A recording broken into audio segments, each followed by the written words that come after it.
औज़ुबिल्लाहिमिनश्शैतानिर्रजीम बिस्मिल्लाहिर्रहमानिर्रहीम। गपशप चैनल के मुअज़्ज़ज़ नाज़रीन व सामीन अस्सलामु अलैकुम। मुअज़्ज़ज़ नाज़रीन व सामीन, आज हम जिस मौजू पर बात करने जा रहे हैं वो हैं दो ऐसी जगहें जहां पर सिर्फ़ औरतें ही औरतें बसती हैं। मुअज़्ज़ज़ नाज़रीन व सामीन, इनमें से एक तो है ऐसा जज़ीरा जिसको एक औरत ने बनाया है और यहाँ पर सिर्फ़ औरतें ही औरतें हैं, और दूसरा एक गाँव है जहाँ मर्दों का जाना ही मना है। तो आइए जानते हैं इन दो दिलचस्प जगहों के बारे में। वीडियो में आगे बढ़ने से कबल मैं आप सबसे गुजारिश करूंगा कि अगर आपने अभी तक हमारे YouTube चैनल गपशप को सब्सक्राइब नहीं किया तो बराए करम सब्सक्राइब फरमा लीजिए ताकि आने वाली वीडियोस बआसानी आप तक पहुंचती रहें। मुअज़्ज़ज़ सामीन, एस्टोनिया में एक औरत ने ये काम कर दिखाया। उसने एक ऐसा जज़ीरा जहाँ पर जाके वो आबाद हुई, जहाँ पर सिर्फ़ औरतें ही औरतें आज आबाद हैं। उसका ये कहना था कि मेरी ये ख्वाहिश थी कि एक ऐसी जगह हो जहाँ पर तमाम तर इंसानी ज़िंदगी की ज़िम्मेदारियाँ सिर्फ़ औरतें ही निभाएं, ताकि ये साबित किया जा सके कि औरतें भी सिर्फ़ अकेली अपनी ज़िंदगी के तमाम तर मामूलात को चला सकती हैं। मुअज़्ज़ज़ सामीन, ये एक तहरीक का हिस्सा भी था जिसमें औरत की आज़ादी के बारे में बात की गई थी। मुअज़्ज़ज़ सामीन, ऐसा नहीं है कि इस जज़ीरे पर आबाद औरतों के काम बाहर से कोई मर्द आकर करते हैं या ये बाहर जाकर किसी मर्द से ये काम करवाती हैं, बल्कि किचन में काम करने से लेकर फार्मिंग तक और मोटर बाइक्स को ठीक करने से लेकर जनरेटर्स को ठीक करने तक और गाड़ियों को ठीक करने तक तमाम तर काम औरतें खुद ही करती हैं। मुअज़्ज़ज़ सामीन, इन तमाम औरतों ने मिलकर एक ऐसी सोसाइटी बना डाली है जिसके अंदर आपको छोटे से छोटा इंतज़ाम लेकर बड़े से बड़े इंतज़ामात तक सब औरतें संभालती हुई नज़र आती हैं। यहाँ पर वो तमाम तर सहूलियात मौजूद हैं जो किसी भी एक अच्छी जगह पर मौजूद होनी चाहिए। यहाँ पर बेहतरीन शॉप्स और सेल स्टोर हैं जिनको औरतें ही हैंडल करती हैं। यहाँ पर फार्मिंग की जाती है जहाँ पर सिर्फ औरतें ही काम करती हैं। बेहतरीन ऐसी जगहें बनाई गई हैं जहाँ पर सब्जियाँ उगाई जाती हैं। इसके अलावा ऐसे स्टोर्स और ऐसी वर्कशॉप्स भी मौजूद हैं जहाँ पर बाइक्स और गाड़ियाँ ठीक की जाती हैं। वहाँ पर मैकेनिक भी औरतें ही हैं और ठीक करवाने वाली भी सिर्फ औरतें ही हैं। मुअज़्ज़ज़ सामीन, ये तमाम इंतज़ामात इस तरह से चल रहे हैं कि कुछ औरतों को मुख्तलिफ़ ज़िम्मेदारियाँ ख़ास तौर पर सौंपी गई हैं। मुख्तलिफ़ कामों के लिए मुख्तलिफ़ ग्रोहों को नामज़द किया गया है और उन ग्रोहों के ऊपर कोई ना कोई एक औरत सरबराह होती है जो कि अपने से ऊपर सरबराह औरत को इन तमाम तर एक्टिविटीज़ के बारे में आगाह करती है। मुअज़्ज़ज़ सामीन, इस तमाम तर जो ये एस्टोनिया में ये जज़ीरा आबाद हुआ है, तमाम तर काम औरतों के ज़िम्मा हैं।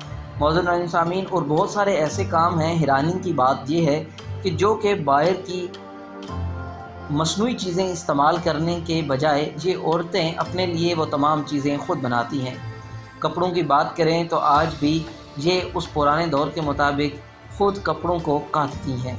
जी हाँ मुअज़्ज़ज़ सामीन, इसके अलावा सफाई सुथराई से लेकर वो तमाम तर इंतज़ामात जिसे आज की दुनिया में ये समझा जाता है कि सिर्फ मर्द कर सकते हैं, वहाँ सिर्फ़ और सिर्फ औरतें संभाल रही हैं और वो एक खुश व खर्म ज़िंदगी बसर कर रही हैं। आइए बढ़ते हैं अपनी दूसरी जगह के बारे में। मुअज़्ज़ज़ सामीन, ये एक ऐसा गांव है जहाँ पर सिर्फ़ और सिर्फ औरतें रह सकती हैं और वहाँ मर्दों का जाना मना है। इस बस्ती में रहने वाली औरतों ने जिनसी ज़्यादती, अस्मत दरी, शोहरों की बदसलूकी और नाकाम शादियों के बाद अपने घरों से भागकर यहाँ पनाह हासिल की है। मशरक़ी अफ़्रीका में वाक़या कीनिया में ये गांव मौजूद है। मुअज़्ज़ज़ सामीन, ये एक ऐसा गांव है जहाँ सिर्फ़ औरतें रहती हैं और जहाँ पर मर्दों के आने जाने पर मुकम्मल पाबंदी है और इनको हुकूमत ख़ुद सिक्योर करती है। कीनिया के ख़ित्ते संबूरो के एक गांव ओमोजा में 47 औरतें और लगभग 200 बच्चे ज़िंदगी गुजार रहे हैं। इस गांव में कोई मर्द नहीं रहता है और ना ही यहाँ मर्दों को आने की इजाज़त है। ये मुकम्मल तौर पर औरतों की कम्युनिटी है जिसे जुल्म की सताई हुई औरतों की पनाहगाह के तौर पर कायम किया गया था। रोज़नामा गार्डियन में शाया शुदा खबर के मुताबिक ओमोजा गांव जिनसी ज़्यादती का निशाना बनने वाली औरतों के लिए एक पनाहगाह के तौर पर शुरू किया गया था। इस बस्ती में रहने वाली औरतों ने जिनसी ज़्यादती, अस्मत दरी और शोहरों की बदसलूकी से तंग आकर यहाँ का रुख किया। आइए जानते हैं इसकी तारीख़ के बारे में।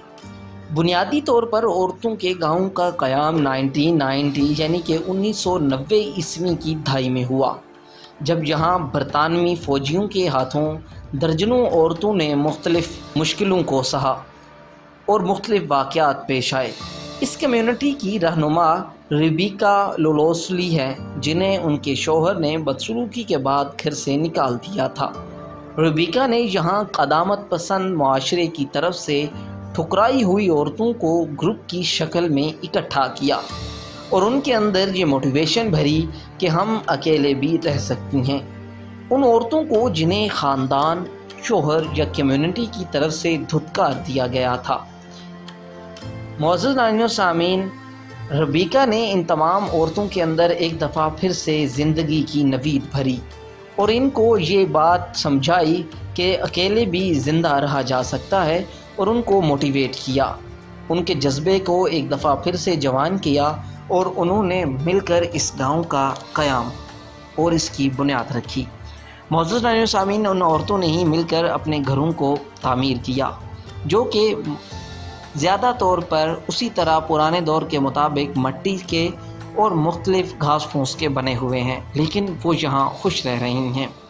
मुअज़्ज़ज़ नाज़रीन व सामीन, कीनिया में हुकूक़ निस्वां की अलमबरदार रेबिका को औरतों के हकूक़ के लिए बात करने और अलहदा कम्युनिटी बनाने पर सज़ा भी दी गई और पिछले 25 सालों में उन पर लगातार हमले भी हुए, लेकिन रेबिका पूरे अज़्म के साथ अपने मकसद पर डटी रही हैं।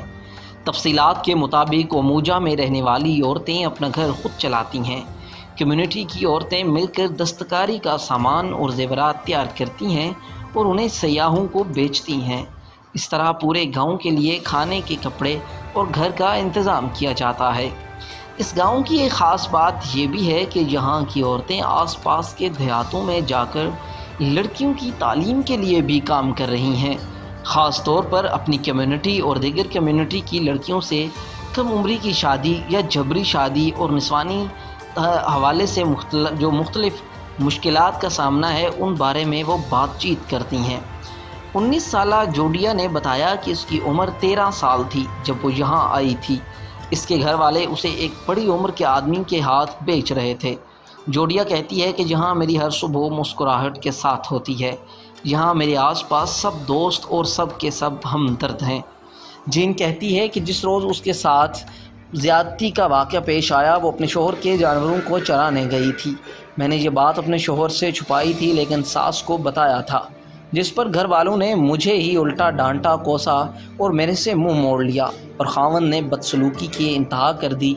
फिर मैं एक रोज़ वो मोजा में भाग गई। एक और 34 साला खातून ने बताया कि उसकी शादी एक 80 साल के बूढ़े से हो रही थी और जबकि उसकी उम्र उस वक्त 16 साल थी, तो वो भी उससे भागकर इस बस्ती में आकर पनाह लेने में कामयाब हुई थी। इस बस्ती की बहुत सी औरतों ने कहा कि वो मोजा में रहने के बाद किसी मर्द से शादी करने का तसव्वुर भी नहीं कर सकती हैं। ताहम जब एक औरत से पूछा गया कि क्या वो अब भी मर्दों को पसंद करती है, तो उसका कहना था कि हम भी अब मर्दों को पसंद करते हैं, लेकिन हम उनके जुल्म और सितम से डरते हैं। उन्हें यहाँ आने की इजाज़त नहीं है, लेकिन एक औरत की ज़िंदगी बच्चों के बग़ैर खाली है। लोटी कोई नामी एक वाहिद आदमी है जिसे गाँव में आने जाने की इजाज़त है।